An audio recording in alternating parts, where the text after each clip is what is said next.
This is Democracy Now!, democracynow.org, the War and Peace Report. I'm Amy Goodman with Nermeen Sheikh. We continue to look at Iraq now as we turn to our next guest, Pulitzer Prize-winning journalist Glenn Greenwald. One of his recent pieces for The Intercept at First Look Media is titled U.S. Humanitarian Bombing of Iraq, a Redundant Presidential Ritual. In it, he runs through headlines from media coverage of Iraq starting in 1990. He cites a 1991 New York Times headline, U.S. and allies open air war on Iraq, bomb Baghdad and Kuwaiti targets, no choice but force, Bush declares, and a CNN headline from 2003 titled, Blair likens Saddam to Hitler. Then, closer to the present, he cites a Daily Beast story titled, ISIS worse than Al-Qaeda, says top State Department official.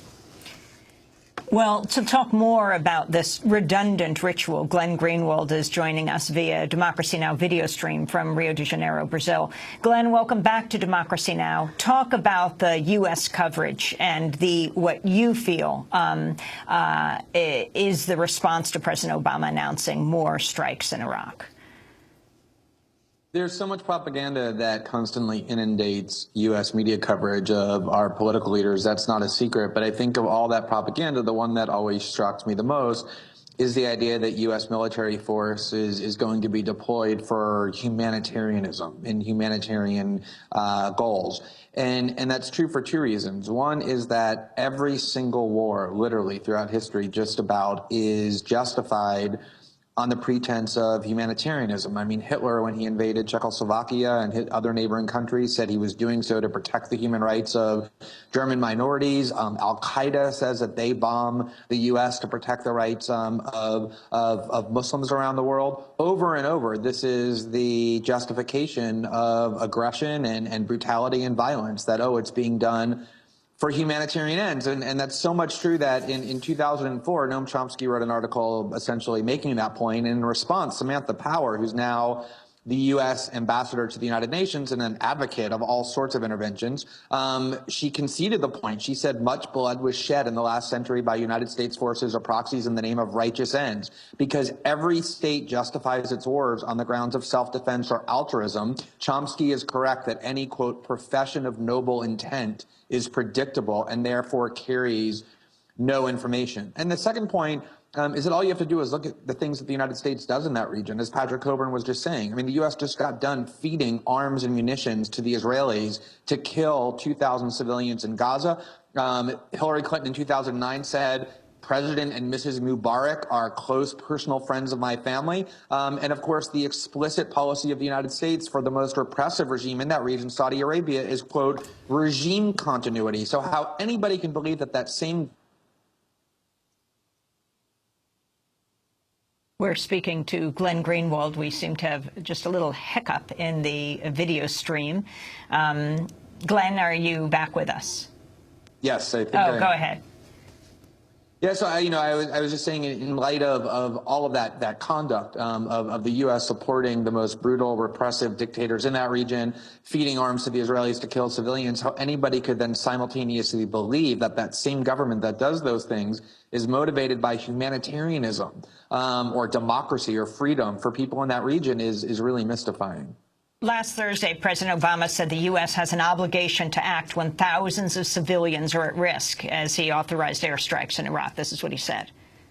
And when many thousands of innocent civilians are faced with the danger of being wiped out, and we have the capacity to do something about it, we will take action.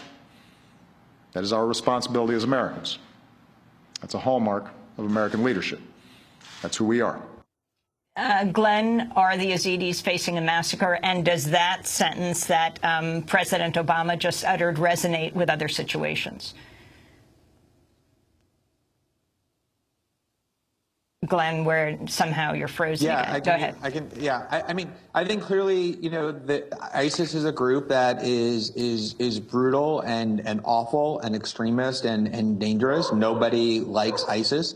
But the U.S. stands by constantly while thousands or more people are put at risk or are even killed.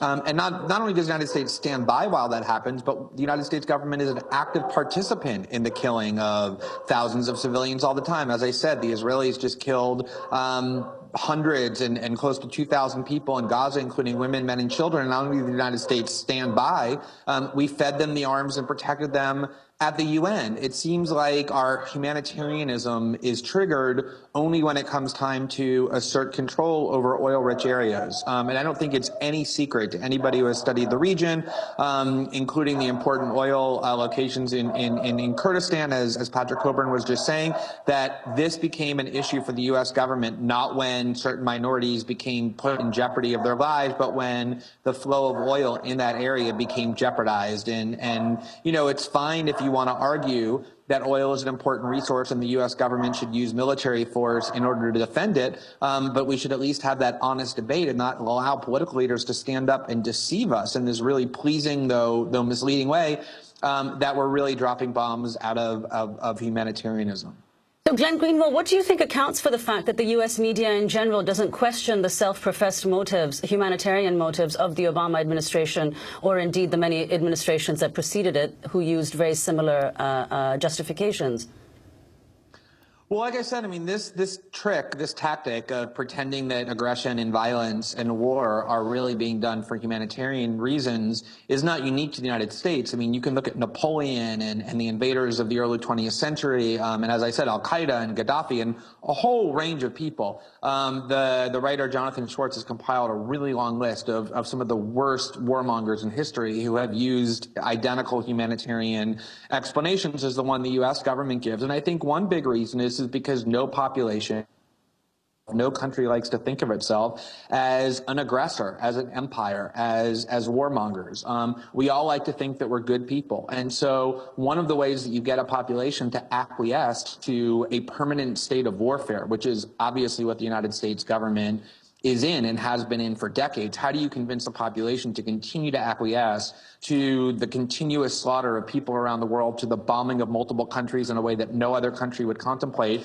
The only way that you can do that is by continuously telling them that it's being done because you're benevolent, because we just love humanity and love freedom and love democracy so much that we constantly bomb people in pursuit of those goals.